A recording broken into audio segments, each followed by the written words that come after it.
This conference will now be recorded. Okay. Good morning. This is Pam. And can I just Only a couple of us here, good but morning, let's Pam. call the meeting. Yes. Any introductions?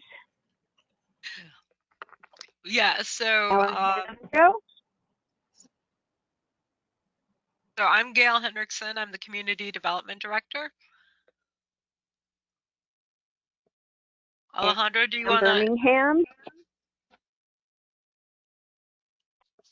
Susanna, do you want to introduce yourself? Susanna, I have a farm in Jewell.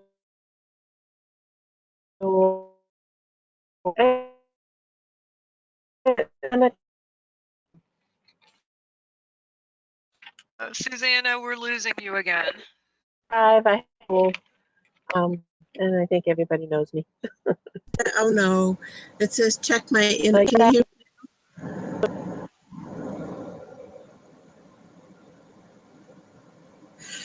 I don't know if you can hear me. I think I need to keep moving. Okay. So I'm present. I'll listen. Hopefully, Okay. it's saying I don't have a good internet connection. Okay. All right. Well, we will note that Susanna Gladwin, committee member, is here. We Yes. also have Alejandro Lopez, who is our Class of Works intern, and she's on here, but she does not have a microphone or a camera. So I'm introducing her on her behalf. And then Amanda, would you like to introduce yourself? Hi, I'm Amanda Raffenchuk with the County Manager's Office. I'm the Management Policy Analyst. And I'm just sitting in on this meeting. I'm new to the county since January, so just learning about the different committees and kind of how the process works. All right, thank you, Amanda. Thank you. Welcome. And that's everybody here, Pam. Okay. So, review of the meeting summary of January. That seems so long ago. I skimmed through it and it looks fine to me. Any comments, Susanna? Yes. Can you hear me? Yes. Okay. I didn't take any notes, so I'm thinking yes. I did some of this over the last few days, so yeah, I didn't have anything that I noted. Okay. So do we need to officially accept those meeting minutes, Gail? You don't need to have a motion, Pam. I think just your consensus is good. Okay. All right. We're fine with the meeting summary from January. Apparently, we have no members of the public here, so it looks like the next agenda item is the review of the community plan. That's a plan. Yeah, so does this really say reviewing community plan? yeah. So what we're going to be doing, we're kind of changing gears here. So back in April, the Board of Commissioners put the comp plan process in a temporary freeze. Couple reasons for that was we have 2 new board members who weren't extremely familiar with the process, and so to kind of bring them up to speed, but also to have staff look at the process, figure out how we could make it more efficient, and review the schedule for it. And so we did that work. We brought it back to the board on June 15th, and what the board approved was a change to the process that will now have the planning area citizen advisory committees. So Elsie-Jewell, Lewis Clark, Clatsop Plains, all those groups will be focused for the next 5 months on reviewing the community plans for your planning area. And Susanna, your role as liaison to the countywide Citizen Advisory Committee is actually going to become a little bit more important, because now you're going to be relaying information not only from your group to the larger Planning Commission, but you're going to be bringing information back to our committee here to make sure that the policy recommendations that we make are going to be consistent with what's coming out of the countywide group. Does that make sense?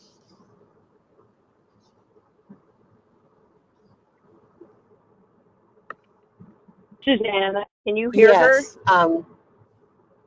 Hey, are you willing to continue in Yes, I that did. role? Yeah. If not, And yes, so you're willing to continue. I'm willing. Because I would step in if not. But you broke up that last one. But you would be what? I would step in liaison to the countywide group if you did not want to take on the increased role that Gail just described. Okay. Yes. Mm-hmm. So, yeah, that can happen at any time, right, Gail? Right. Yeah, we can change our liaison appointment. Right.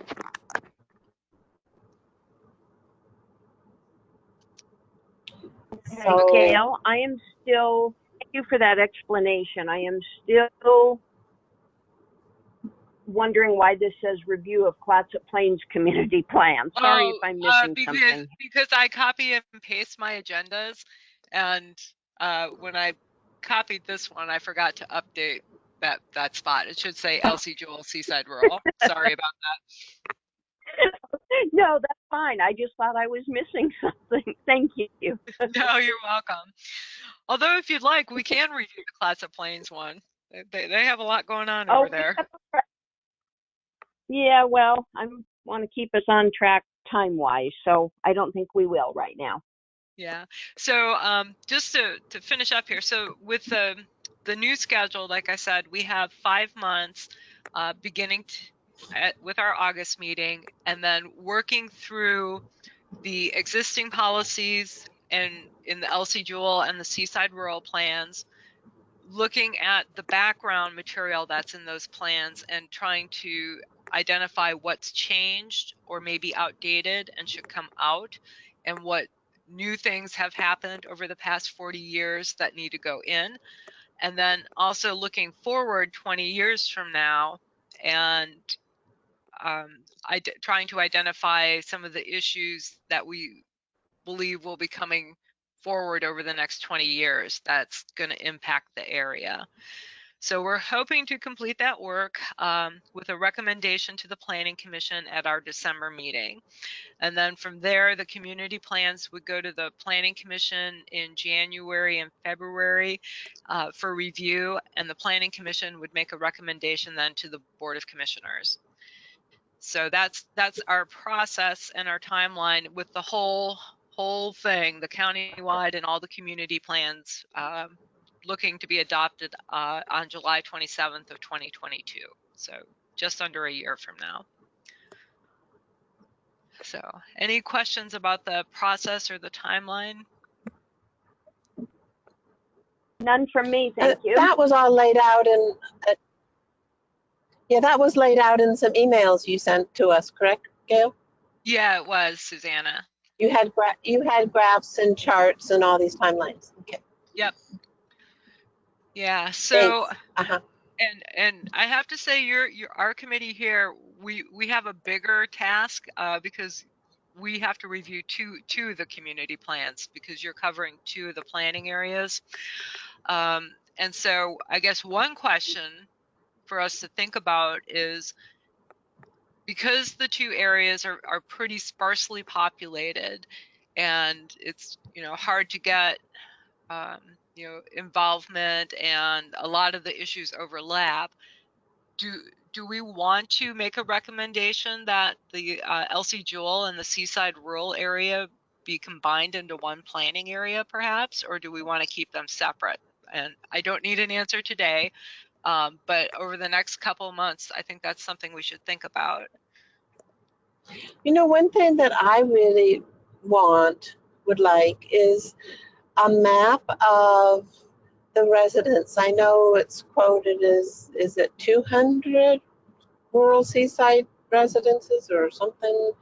Not a whole lot, but a map of where they are. I'm assuming it's along 101 as it approaches the 26 junction, along Highway 26. Yeah, 26, 103, 53, parts of 202. No, the seaside rural. The seaside rural areas I'm not familiar with, and I would love a map where, as I said, which would be Highway 26 as it approaches 101, along 101. I don't know if there's much north of Seaside. I know that the forestry boundaries come pretty close to the east side of Seaside. Okay. Gail, can you just tell us very briefly where Seaside Rural is, what it encompasses, please? Yeah, so it is along the south and the west boundary of Seaside, and it goes basically from the ocean east to about, let me see here.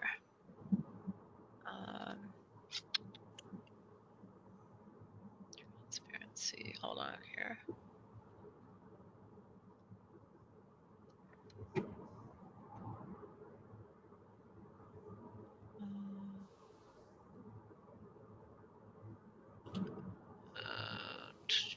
So along 26, so I'm trying to look at the overlay and the map at the same time.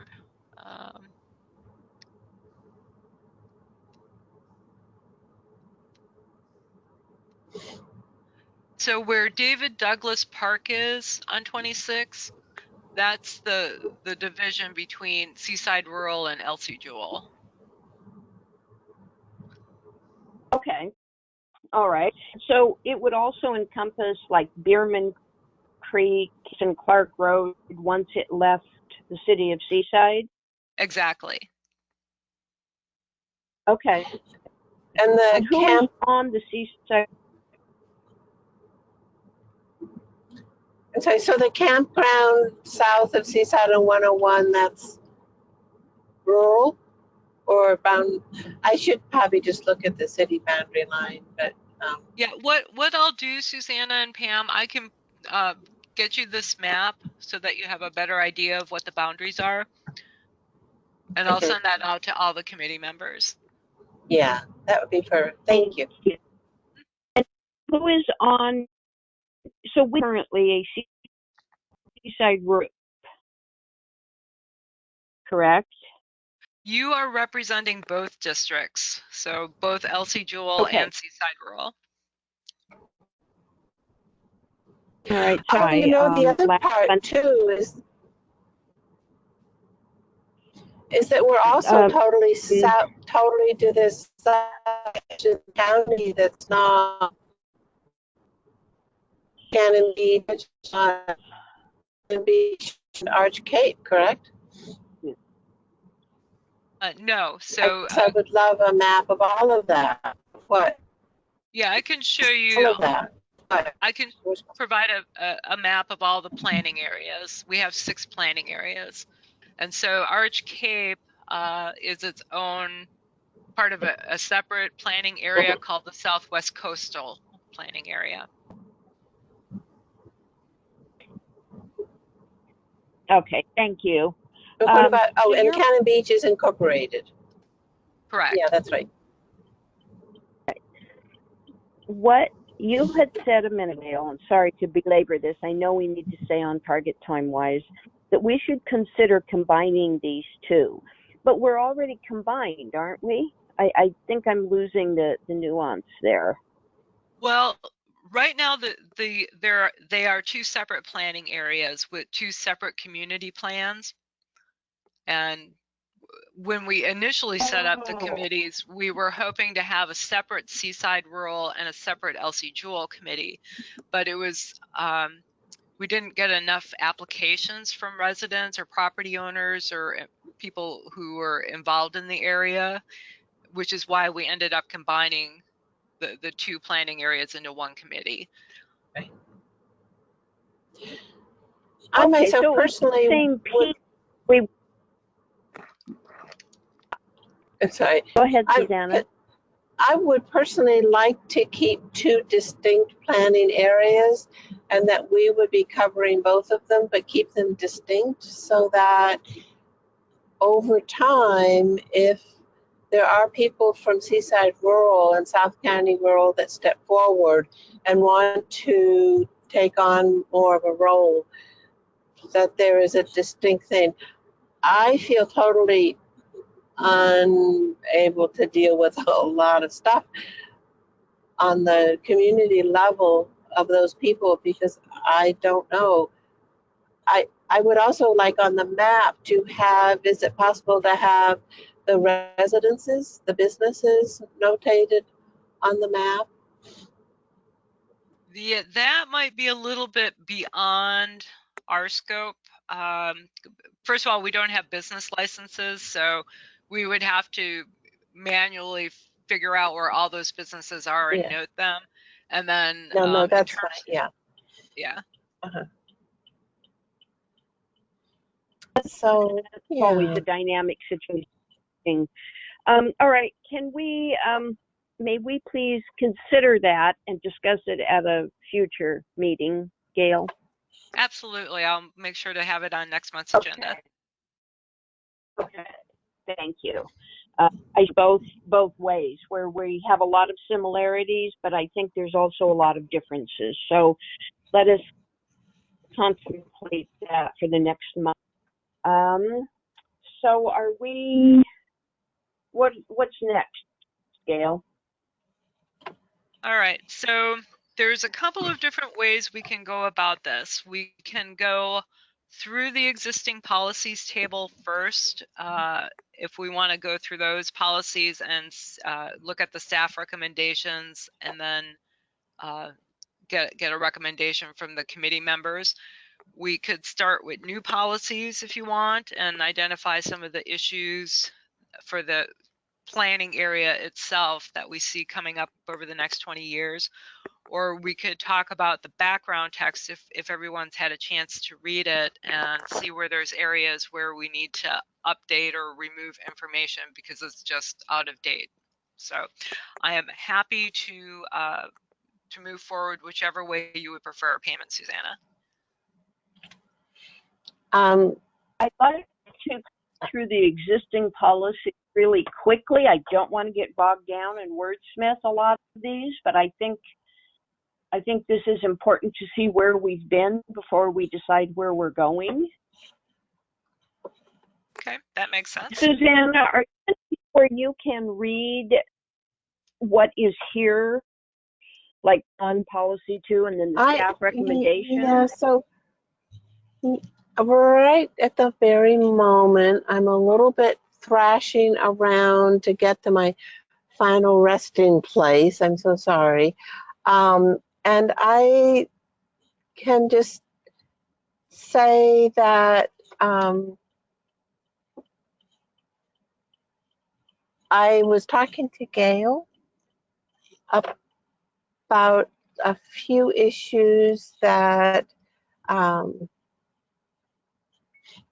I, the most on that, so this is the 1980, the document, which I told Gail I could not find again yesterday when I was reviewing everything. So I wrote notes. And the one thing that was in that 1980 was about multifamily, and I was telling Gail that I was concerned that one of the big concerns, rather, of the families that have been for generations in the Jewell in our planning area is that they can't have their children living there.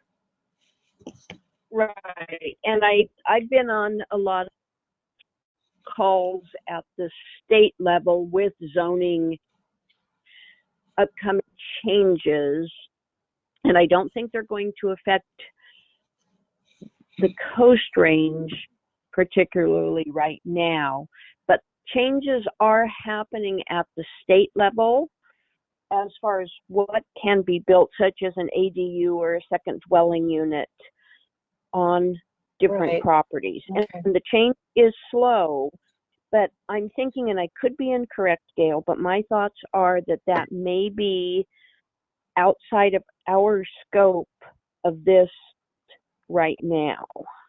Am I correct in that thought, Gail? Yeah, there would need to be changes to state statute to really address that issue, because that's coming out of ORS and that 80-acre minimum policy, and the restrictions about how and when and under what circumstances you can build homes on forest and farmlands. And it's a discussion that's happening statewide. It's not just Clatsop County. So So I concern there, Susanna, and I'm very aware of it, and I bring it up at all the meetings I've been going to at the state level. So it's being worked on. Your thoughts are not alone. People all over the state are facing the same issues. So I think we will just table that for now. And if you're okay with that, Susanna, know that it is being worked on at a statewide level and people are aware of the issue. Yes. That's okay? Okay. Absolutely. But can I just ask you another question? I did not open up the 10-acre the RA10 thing where you had a link, Gail. And this is new to me, this 10-acre zoning. well, it's on our books, but we don't actually have it applied to any piece of land in the county right now. It was a zoning designation that was created. I don't know. Julia's on the call as well. She could probably tell you the exact date, but it's been what, 10 years maybe? Yeah, I think it was Well, about in '08. Hi, this is Julia. Yeah, Hi. it was created in, I think, about 2008, between 8 and 10. And the idea was that it might be some sort of transitional between the AF and the RA5. So the AF80 and RA5. Right. So the RA5, the rural lands designation with the 5-acre minimum, there's a lot of substandard AF parcels out there that should be an 80-acre minimum now, but at the time that they were created, they were 20 acres or 30 acres or something like that, and that was legal at the time. Then the zoning ordinance changed in 1997 and it went to the 80-acre minimum, but those parcels are all still substandard in size, and they tend to kind of be clustered just outside the RA5 and the RA2 zones. So there was a planner here at the time who thought, well, there's some push from some of the folks in some of those neighborhoods, including the Elsie-Jewell and the rural seaside neighborhoods, to have some larger parcels, but they had these AF parcels and they wanted to be able to divide things off for their kids and grandkids, and so anyway, the designation exists, but nobody has ever attempted to do a zone change to take their AF that's substandard to 80 acres and turn it into RA10. Because that would take the goal exceptions and that would take all the zone change that goes with that. It's very expensive, so nobody's ever tried to do the conversion. Okay. But they've been notified that they could? For that, I don't know that there was any notification process. I mean, I mean, when we created the zone, and I have to say I was here, but I was not a planner here at the time. When they created the zone, it was a legislative thing, and so I mean there was notice countywide, but I don't know if people ever put two and two together and thought, oh, I could do that. Every now and then, you know, somebody will call and ask about it. So when we tell them what it would entail, most people don't do it. Right. All right. There Well, was I know one notice person in because particular. Maybe I'll ask about it around Jewel. Thank you. You're welcome.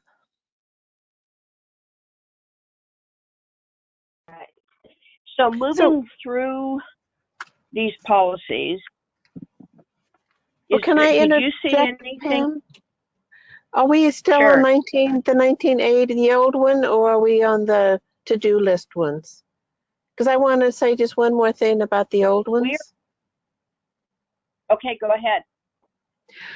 Oh, the only thing I picked up was the rural light industrial zone and stuff, and there are listed of uses, but like they don't have firewood. And I know you're kind of working on that. And then if we go to the new worksheets, the other thing is that you had, now I'm jumping forward, Pam, I'm sorry, but that there were 2 permitted uses on industry in the rural areas. I don't know if I have the right wording here. I have to shift my piece of paper. Occupations, home occupations. There were 2 types. Correct. We have a limited home occupation, which is basically you and your family members who live on site working within your home. And then there's a larger one which goes through a conditional use process, and that one is where your business is a little bit bigger. You maybe have employees that are outside your family who just come in to work at your home business, and you may possibly have customers or something coming to your property as well. So that one's a little bit more intense. Has that been difficult to get a conditional use on? It depends on the type of business you're running. We recently had an application for a person who was running a skydiving school out of his home. He would do the classwork at his house, and then the clients would go out to the beach and do the actual paragliding experience. And that one was challenging. He had some neighbor opposition. He had a lot of moving parts and pieces, and you know, he wanted parts of the class were outside, which wasn't allowed, and that one was a bit complicated. And then we have others that are more straightforward. We have one for a coffee roaster right now as a home business down on Delmore Loop, and his neighbors are very pleased and they don't have a problem with it, and his will probably go pretty smoothly. So it really depends on the intensity, and you know, are you making a lot of noise? Like we had one recently for a woodworker who makes furniture and epoxies furniture, and so that one had a lot of concerns about odors, noise, vibration, all the things that go along with woodworking. So because I think we're in the Elsie area where we have RA5 minimum, I think some of that would probably be a little bit less problematic. Though we do have 1 and 2 acre. What is Evergreen Acres? And I mean, there's a bunches of areas that probably were permitted or grandfathered in that are lots, not, you know, acreage. yeah, they're Yeah. all platted. Yeah. So I think part of your land did that way, Santa, the Grand Rapids subdivision. I think that was platted. lots, and like Evergreen Acres, but those were created, I think, prior to the 1980 zoning coming into play. Correct, Gail? Correct. So a lot of those subdivisions all around the county, some of them date back to the early 1900s, a lot of them to the 1920s. And so all of those subdivisions and the lots that they created are all grandfathered in. Right.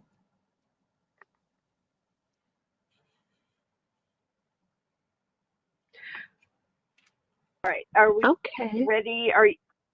So when we look through these policies, Susanna, other than the ones you've raised, are there any that you have seen that you agree with the staff recommendations?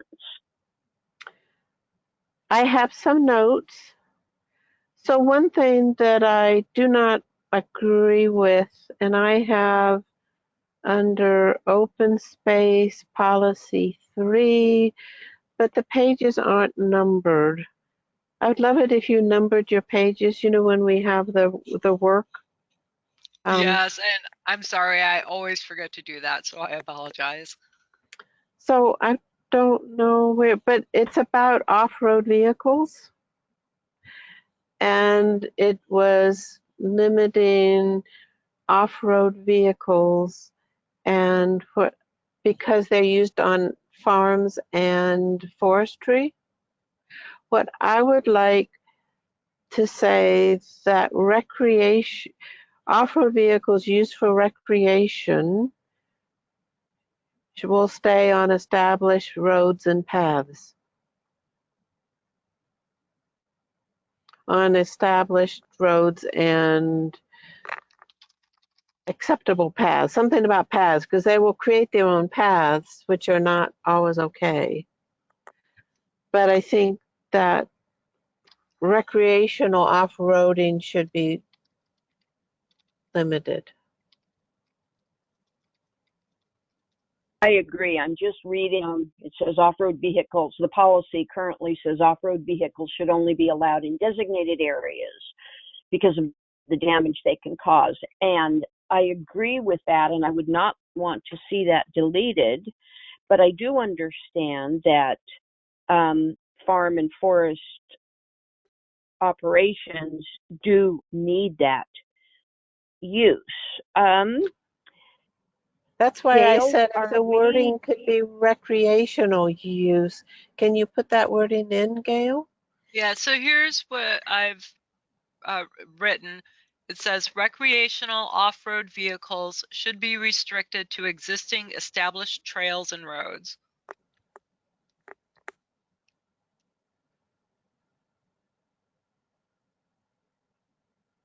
I like that.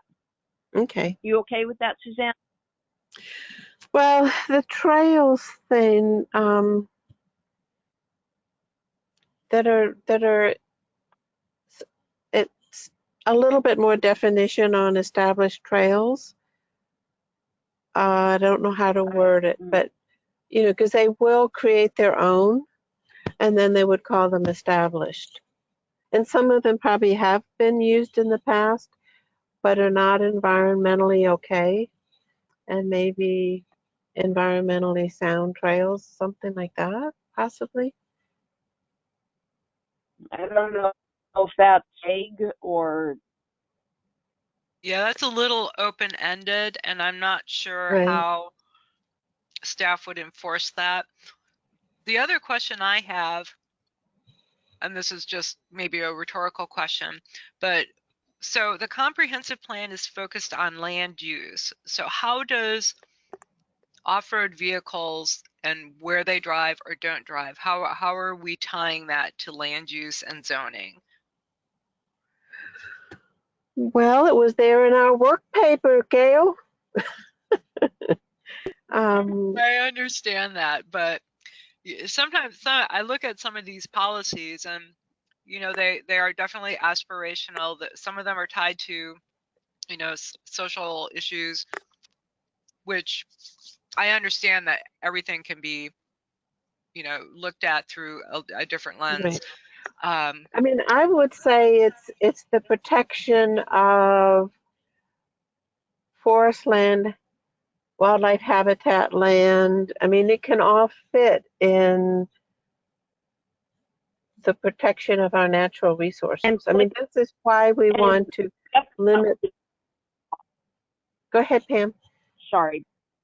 Definitely clean water. My son is really big into four-wheeling in Florida, and he sends videos of these places they go, and there'll be 100 riders on quads going through streams and then up hills and just sending torrents of mud down into the waterways.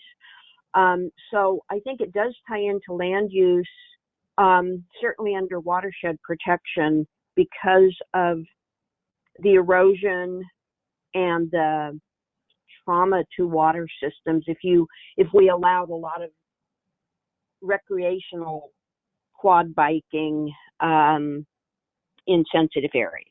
Yeah, and I know that. And scale. Yeah. Yeah, And that I know makes that, absolute sense. And yeah, like I said, it was more of a rhetorical question. But I have to right. tell you, Pam, I lived in Florida. There are no hills there.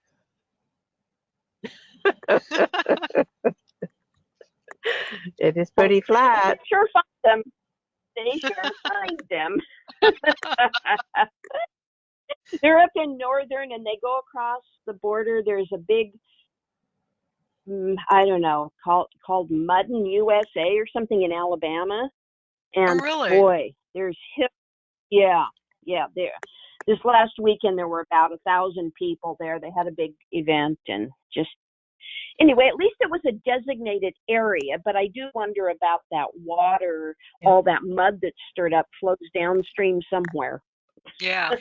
Yeah, because there is, you see people that have been four-wheeling and their trucks are covered and they're very proud of it. The trucks are covered with mud and they're very proud of it. The other comment I want to make is if you're doing a road, even just a gravel forestry road, under the Forest Practices Act, you have to have water bars. Do you know what water bars are, Gail? No, don't, Susanna. Yes, and It's a side cut in the roadbed that diverts the water from making big gunnels going down the road cut. They play with the way the rain is draining off the roads, and it's very important in creating roads on forest lands that this is done properly. So when you have off-road vehicles that are just going wherever, it can create a big issue, and it kind of should be considered a road under the Forest Practices Act, maybe something. But there's definitely a role to be played in that wording to fit in on our natural resources, to protect natural are you resources. okay can we adopt Gail's language for that policy? I don't really think we can get more specific, but I like her policy. And as far as any roads on state forest lands, those will be under the FPA, Forest Practices Act. Right. Are used for many. So, you okay with that, Susanna? I mean, I would wish the restricted to existing established trails is problematic to me, but we can, pardon me? What's that? Oh. No, never mind. Go ahead. Because there are probably a lot of existing established trails by off-roaders that don't have water bars and that could be damaging. So I would like to have that strengthened, and even to ask, like Ashley Latora, I can ask her if you want to, Gail, to comment on it. I can call her, or she's the Oregon Department of Forestry person who interfaces with private forest lands and all the Forest Practices Act, all the notifications you have to do. I'd love to talk to her, or for you to talk to her, Gail, and just work on that wording a little bit. Okay, I can do that, Susanna. Okay. Okay. Okay. Um, so under community development, policy 1, I know you don't have this open in front of you, Suzanne, but it's about rural residential lot sizes. Mm-hmm. Well, I can now see what Gail is putting up there. I stopped. I'm parked, and I can see on my phone. All right. The staff recommendations or the staff comments and changes, October 4th, 2000, minimum allowed parcel size is 2 acres. And staff recommendation has to be to revise the policy, eliminate 1 acre lot size language. I'd sure like to see 1 acre lot size stay, but is that an impossibility with the new OAR as of 2000, Gail? Yeah, so that law changed the way everybody in the state looks at minimum lot size, and so now it's a 2 acre minimum. Okay. So we really have no authority to comment on that or propose a recommended change, correct? Well, our comp plan, I'll tell you, the state looks at our comp plan, but they don't look to it for guidance. So, I mean, you would have to craft your policy or revise it to say that the county should work with the state or the board of, well, we don't want to tell the board what to do, but the county should work with the state or encourage the state to consider revisions to the 2 acre minimum lot size, something along those lines. Okay. Now, I think that's probably, again, I think changes like that will come from state level allowing additional dwelling units or something. So I don't think, I'm not for putting a lot of energy into it at this level. Suzanne, are there any other of these policies where you do not recommend, Well, can I agree just with the comment? staff? Yeah, on the 2 acre lot size, though, is there any place in the Jewell Elsie by Maple area where 2 acre lots can be created at this time? I thought it was all minimum RA5. Hold on, I'm pulling up the map, Susanna. I would suspect there is some RA2 out there. I think I've seen some, but not many. And that's just anybody coming in, that would be the it would be really the state policy, in a sense, overlay that would dictate that. Yeah, so we do have some out Christmas Tree Road area. That's all RA2. Okay. See here, and then up by, what's this road here? Vine Maple. There's RA2 up there. Okay.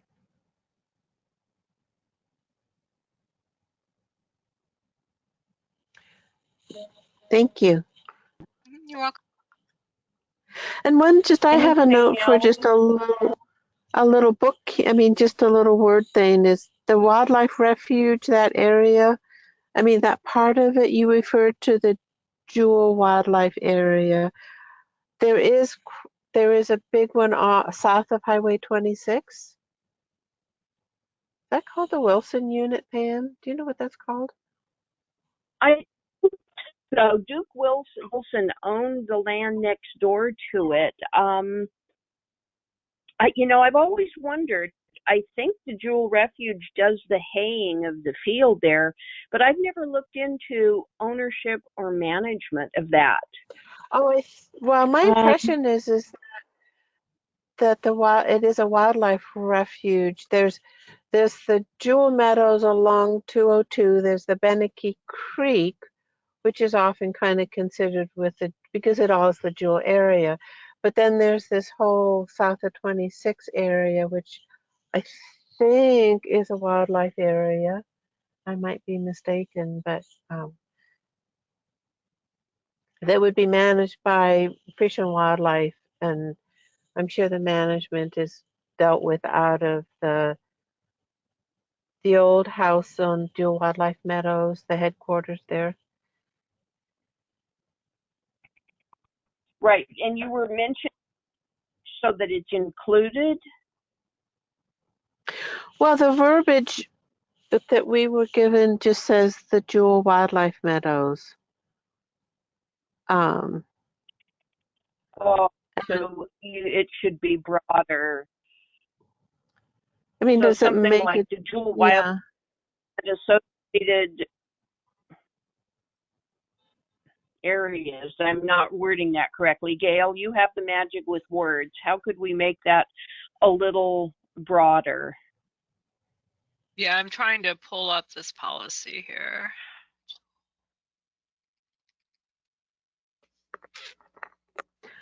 I have it before transportation, below open space. I don't, in my notes, I don't know if that. Yeah, hold on here.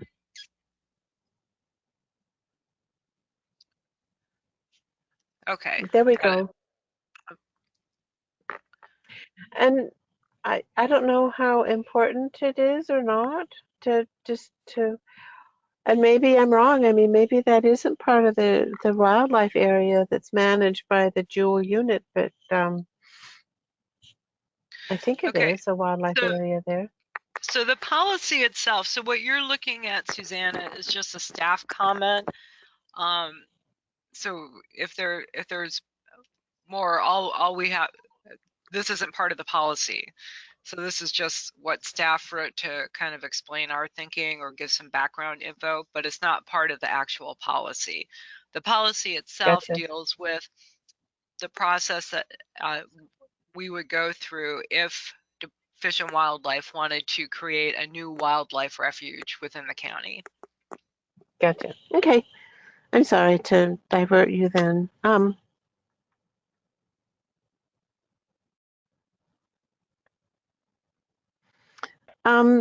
Any other Yeah, comments? so I have under transportation, and good luck with dealing with ODOT. I've heard from numerous people that ODOT is a very strange organization, and the comments were improving bicycle and different things along 101, but I would love to have in there, and good luck with it, that ODOT, encouraging ODOT to improve safety on Highway 26 north and south of mile marker 22. So mile marker 22 is right below the Baker store and Elderberry Inn, and there's the fire hall, and that is an area that, Gail, for 10 years at least, we have been begging ODOT to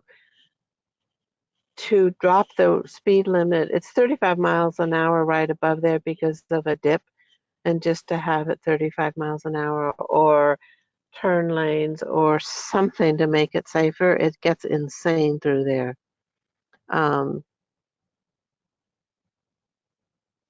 Okay, so let's And put that on our new policy list.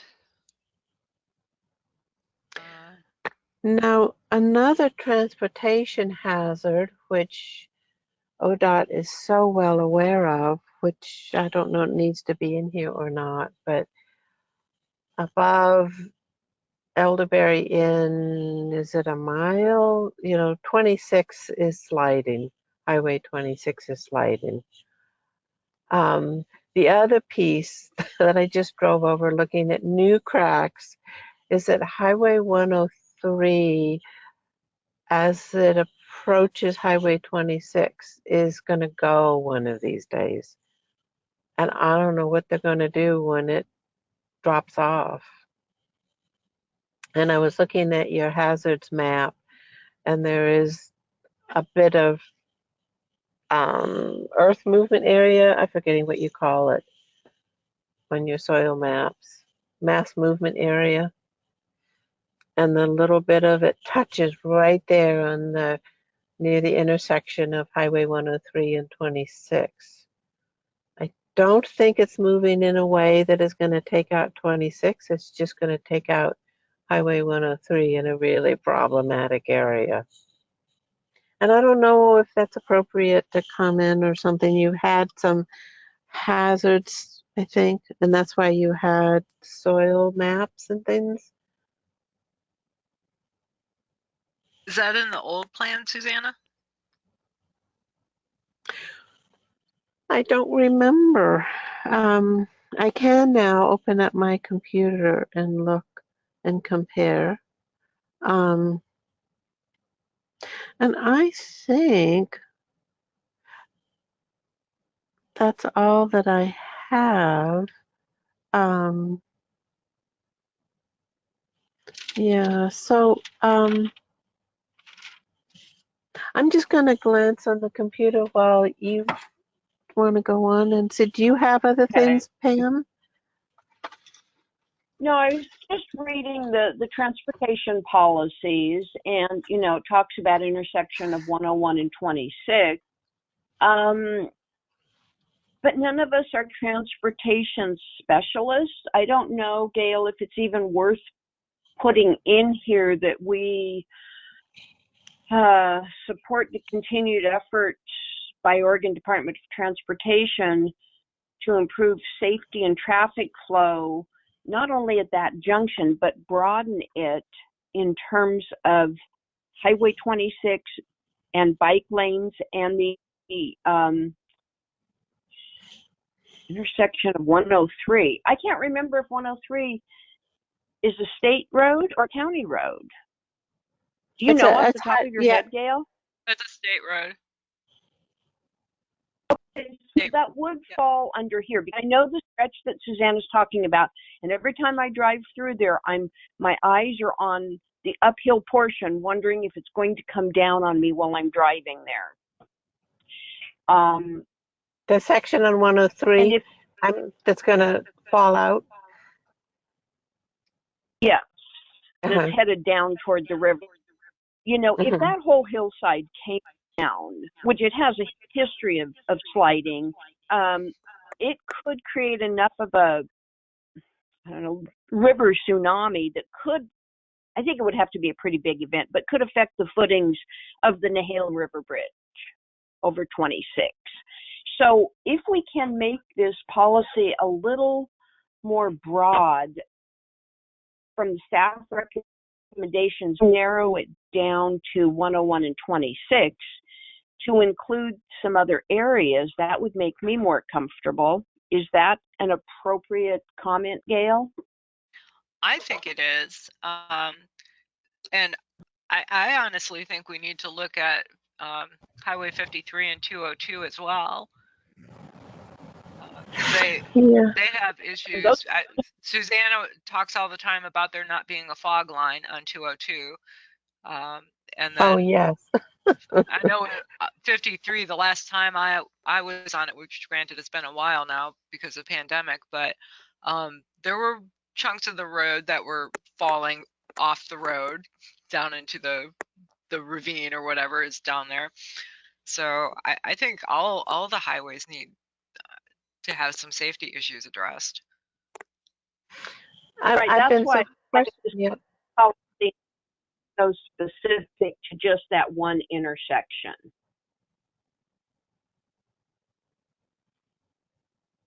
The Highway 103-26.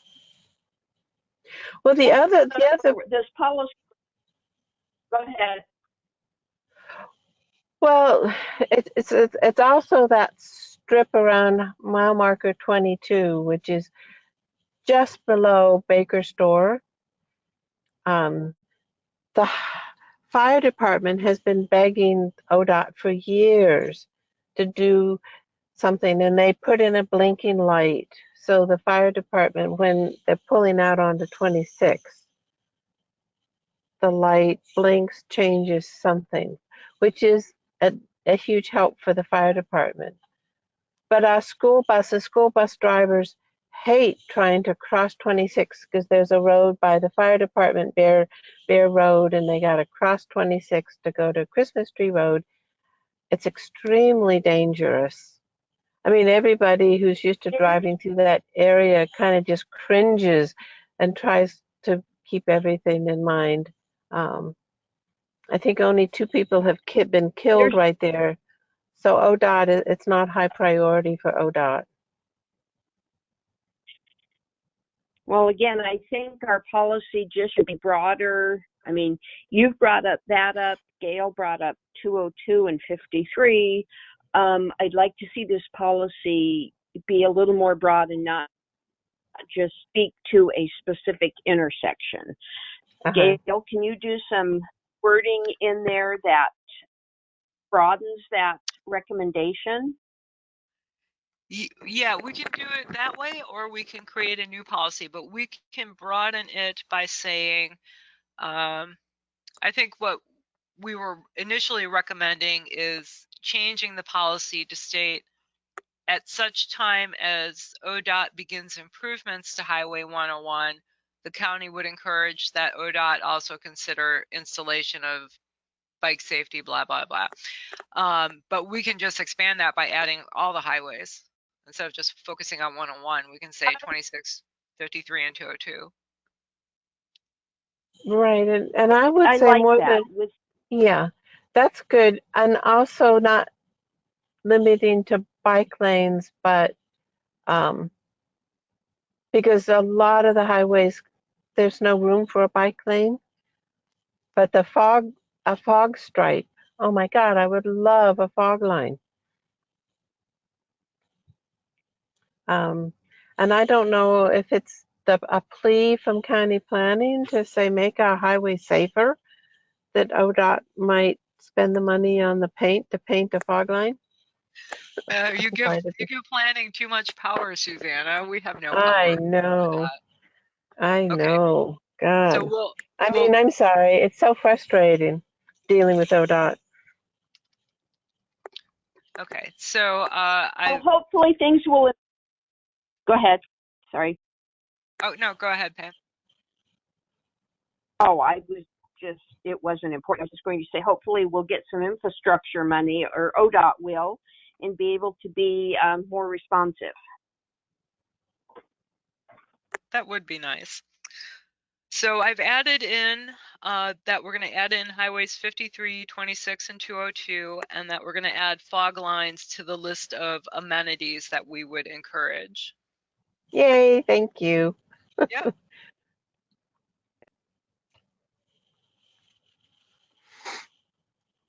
Anything else, Susanna? So, I mean, that was all but the notes that I had. So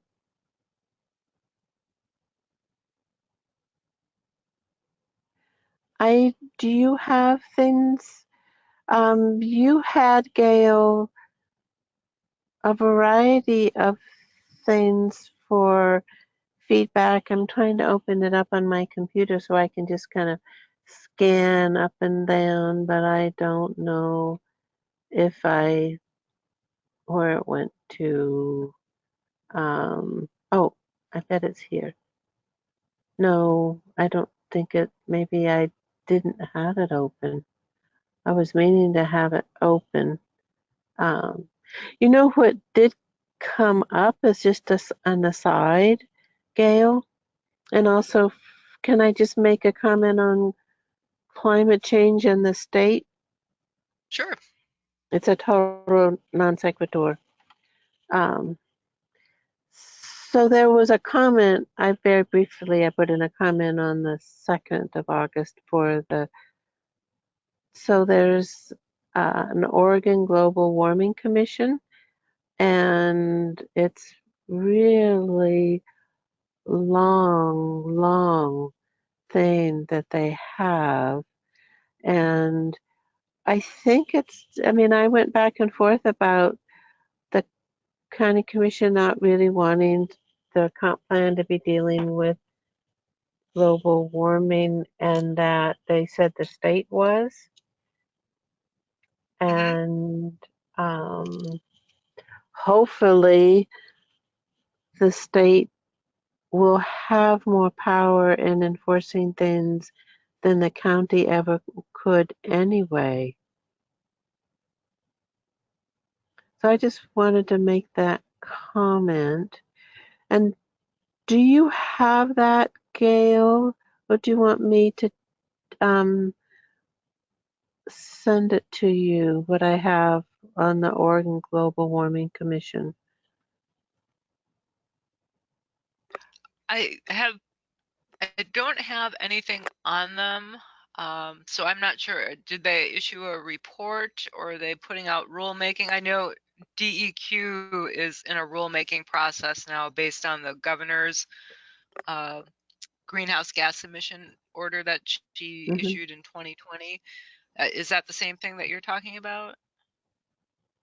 No, this is specifically the future forest thing. It's 24 pages. And I liked a lot about, I mean, it talks a lot about forest lands, among other things. They do comment, let's see, and that DEQ should work closely with non-industrial forest owners, and talk about the carbon offset program in depth. It's just, I should probably send it to you, Gail, if this isn't, there's a lot about forestry in here. And this is a work in progress on the state level. Right. Yeah. They're still accepting comment that I've submitted several and I've sat in on some of their meetings. I'm fairly active with that group, Oh, which good. they're doing wonderful work. I've had some phone conversations with some of them. I think they're accepting comments through August 24th on that, but I could be wrong. I got my comments in pretty early, but it is going to be important. It does come from the governor's office, and I think it's going to have some teeth to it that will trickle down to the local levels, thankfully. Mm-hmm. So is there Yes. anything in here as we move on, because I don't want to run over and we still need to take time to set new policy. Is there Yeah. anything else? So Pam, we Go don't ahead. have to have it all done today. We've got, a few more meetings that we can work on all this. So I don't want you to feel uber rushed or anything.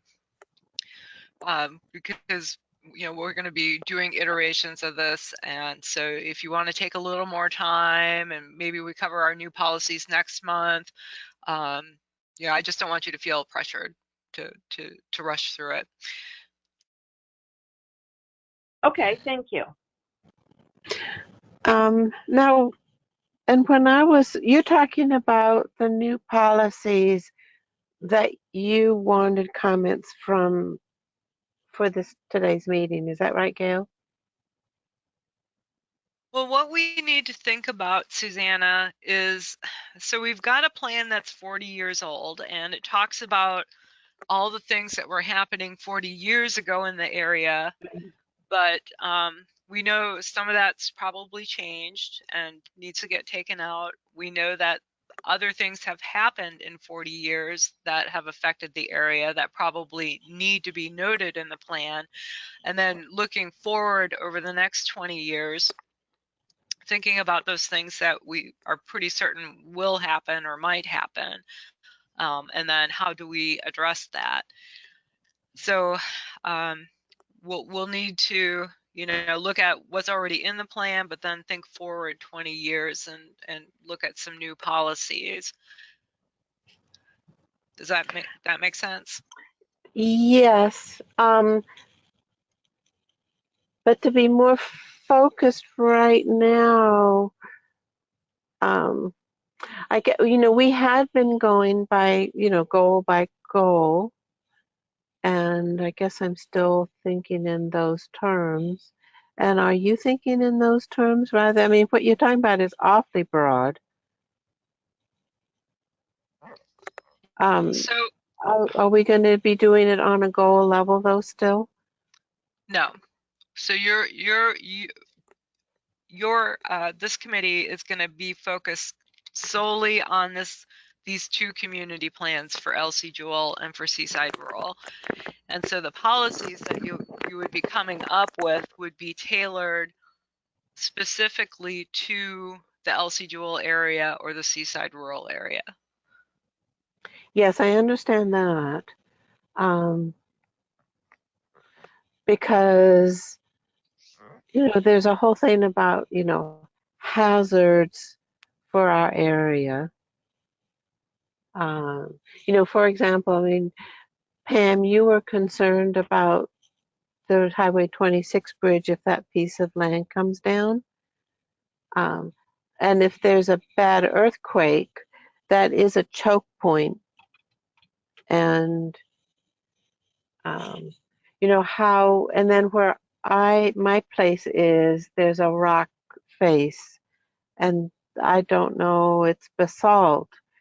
I don't know that it's a movement area like the one on 10326 is, but it could all come down and plug up the river, maybe not quite, but the whole thing about the having river plugging up and backing up.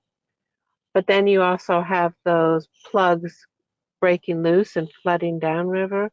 And it's a hazard, it's under the hazards. And then there's the whole fire hardening thing under housing. So you want us just to be all looking at all of this stuff, Gail? All at once? I mean, we just start thinking in broad terms right now?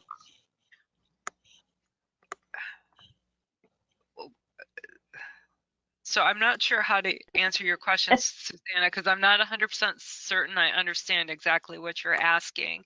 But the way the community plans are structured right now, there's kind of two parts to them. They were set up based on these landscape units with the assumption that geography of the land would really dictate what you were able to use the land for and what you could use it for. So that's why the plans start out with, all this stuff about basalt terraces and things like that. And it's a lot of, shorelands and lowlands and things like that. And then further into the plan, you can see where it somewhat parallels the 18 goals that are in the big comp plan, but with policies specifically tailored to Elsie-Jewell or Seaside Rural.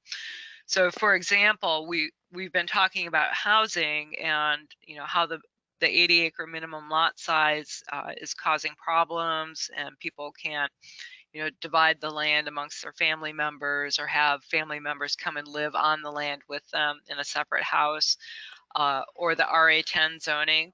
So those are the types of things that under housing policies, which would mirror the housing policies in the countywide plan, that's a good place to add some of these new policies, where we talk about the county should explore the possibility of pursuing a goal exception to create an RA10 or apply the RA10 minimum lot size or zone to properties in Elsie-Jewell. Does that make sense? Yes, so I think you answered my question that we're kind of just taking on all the goals as they approach. I'm still the whole, because we were so just going through goal, we've done goal 1 through 5 and a little bit other and this and that.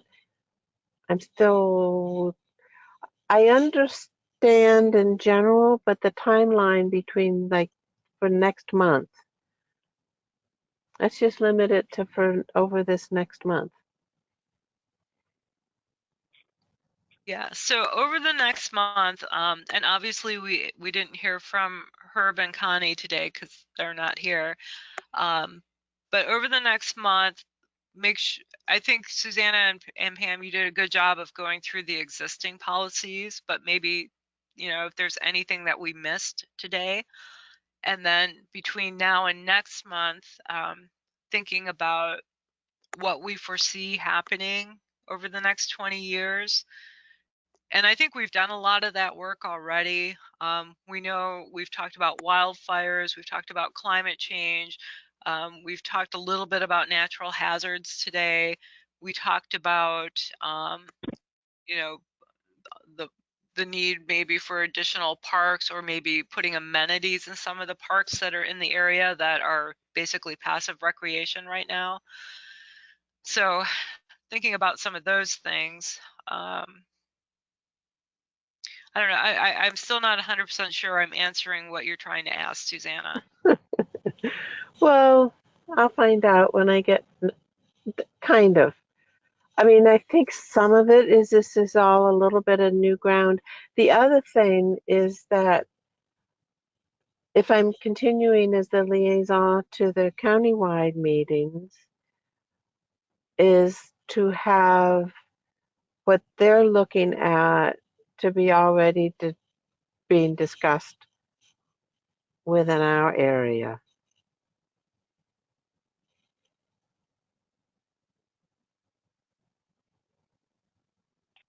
I think And there was a question there. and in the past, the countywide meetings were so far behind what the local ones were. Most of the local ones were definitely ahead of the countywide but we were going through by goals, right? Correct. And now it's kind of wide open, is my impression from you. Well, it's not quite as wide open as it seems. The countywide is going to be on a very tight schedule as well. They have, while we have 5 months to complete our community plans, they've got basically 11 months to finish up their work on the 18 goals. And it's going to be very tight. Okay. And there won't be the opportunity to get into the weedy wordsmithing that we were doing in the past. Right. And so it'll be more of staff presenting kind of a rough first draft, and then having the committee members comment and do revisions to that. Mm-hmm. So they'll still be working more or less through the goals in order. We're going to go back and restart with goals 1 through 4, which we'll be reviewing in September at our joint meeting with the Planning Commission. Okay. All right. So do we have to Thank do you more? for taking thank you, Gail, for taking the time to explain that. I think I wasn't aware of that. I was under the impression we were still going goal by goal. So I need to rethink my process within my own brain and my own research for this. Okay. And Susanna, Gail, go ahead. I interrupted you. Oh, if this discussion comes up with other area groups, the local CCs, and you think of a way to put it to all of us, would you just send us all an email, Gail? If it Sure. clarifies, because I feel a little muddled, but I just figure that it'll get clear with time. Yeah, but I have a question for timing. So I was, you had the list of to-dos and I mentioned the things that I brought up. And there was nothing else that really came up for me when the staff would say retain policy. Oh, are we okay with that? Pam, are we okay with that? Or do you want to review all of that? I want to review it. Okay. Yeah, I'd like more time to review it. And yes, definitely more time to review. Thank you. Okay. So where to now, Gail? Well, we have a couple of options. So we've got about 39 minutes scheduled left. we really have no public for public comment. So we can do one of two things. We can move on to new policies and issues, or we could end early and let everybody chew on that for our next meeting.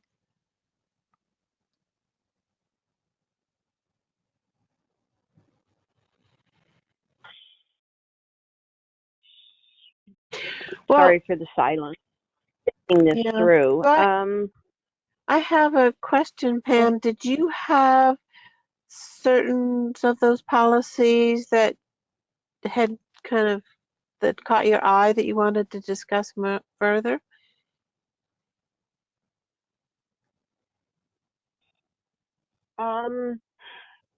Not at the moment.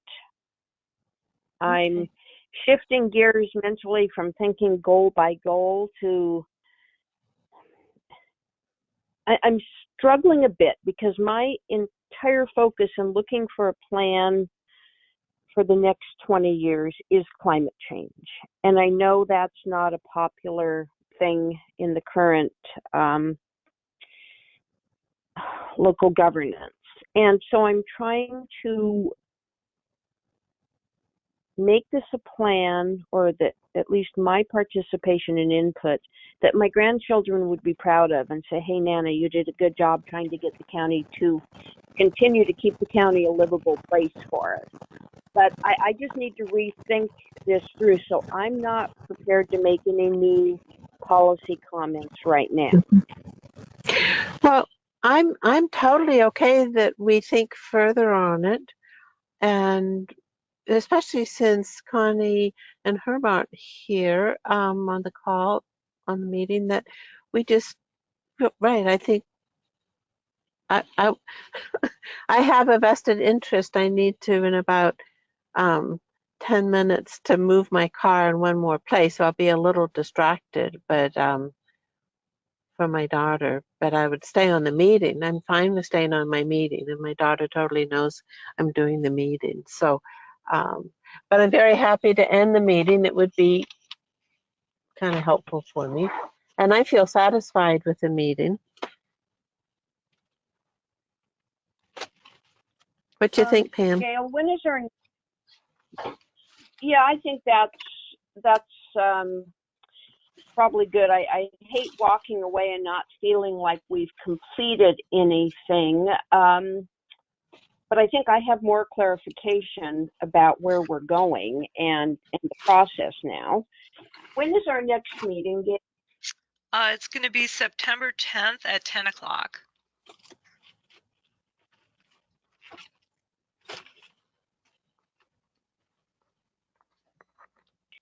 Okay.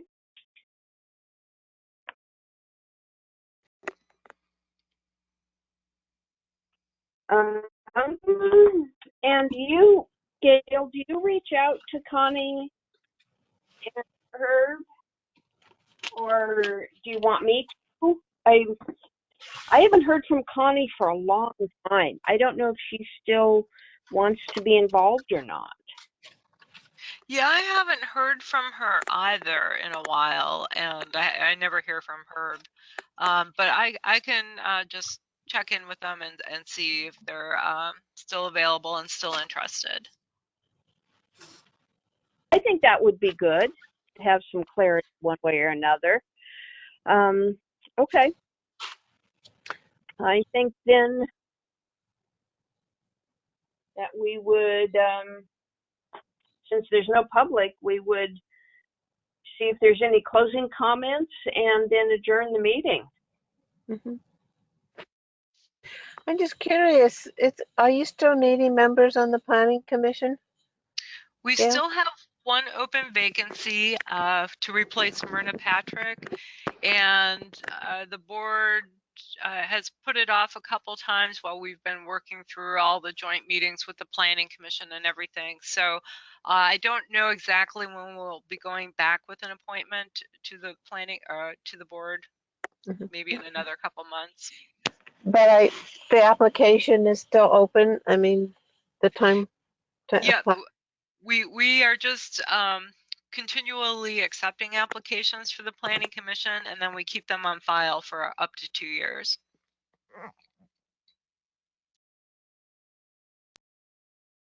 Good. Perfect. Okay.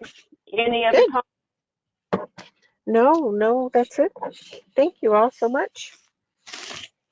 Thank you, Susanna, and thank you, Pam. I think you're doing a great job, pivoting, because we're all having to pivot in the process. So, and I really appreciate the efforts. Okay. Good. All right. Well, thank you. So adjourn the meeting and go from there. Thank you. Okay, thank you, everyone. All right.